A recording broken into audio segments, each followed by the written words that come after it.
وسلم کے زمانے کے بعد ایک ریاست ایسی بنی جو حضور نے بنائی، وہ کلمے کے نام پر بنی۔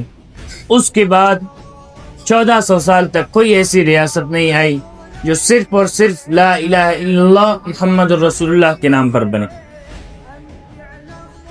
تو 1947 میں اللہ تعالیٰ نے اس ملک کو وجود میں لایا اور یہ ملک بنا کلمے کے نام۔ ہزاروں سالوں بعد کلمے کے نام پر ایک ملک بنا، تو ہم اور آپ اس بات پہ اللہ تعالیٰ کا شکر ادا کریں کہ اللہ تعالیٰ نے ہمیں ایک کلمے کے نام پر بنا ملک میں پیدا کیا، اس میں ہمیں رہنے کی توفیق دی۔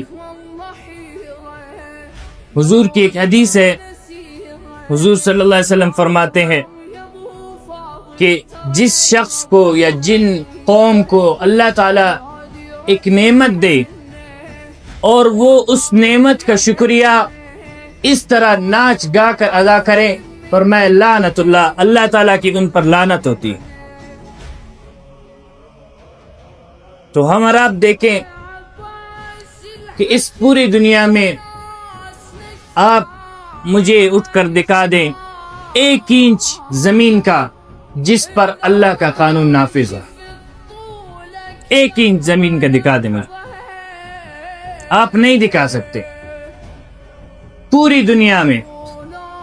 حالانکہ اللہ نے آدم علیہ السلام کو بھیجا اسی لیے، انبیاء کو بھیجا اسی لیے کہ جاؤ دنیا میں تم میرے خلیفہ ہو اور دنیا میں جا کر میرا قانون نافذ کرو، اور حضور آئے بھی اسی لیے ہیں کہ اس پورے عالم میں، پوری دنیا میں اللہ کا قانون نافذ کیا جائے۔ تو یہ ملک بنا اسی لیے ہے کہ یہاں سے پوری دنیا میں اللہ تعالیٰ کا قانون نافذ کرے۔ آج یہ سب جانتے ہیں، چھوٹے سے لے کر بڑا جانتا ہے کہ پاکستان کا مطلب کیا ہے، لا الہ الا اللہ محمد الرسول اللہ۔ لیکن اس کا اصل مقصد کیا ہے وہ کسی کو نہیں پتہ ہے۔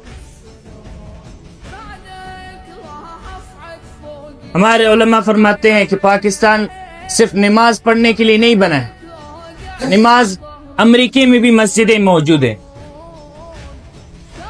وہاں پر بھی لوگ پڑھتے ہیں۔ صرف قرآن پڑھنے کے لیے نہیں بنا ہے، وہاں پر بھی لوگ قرآن پڑھتے ہیں۔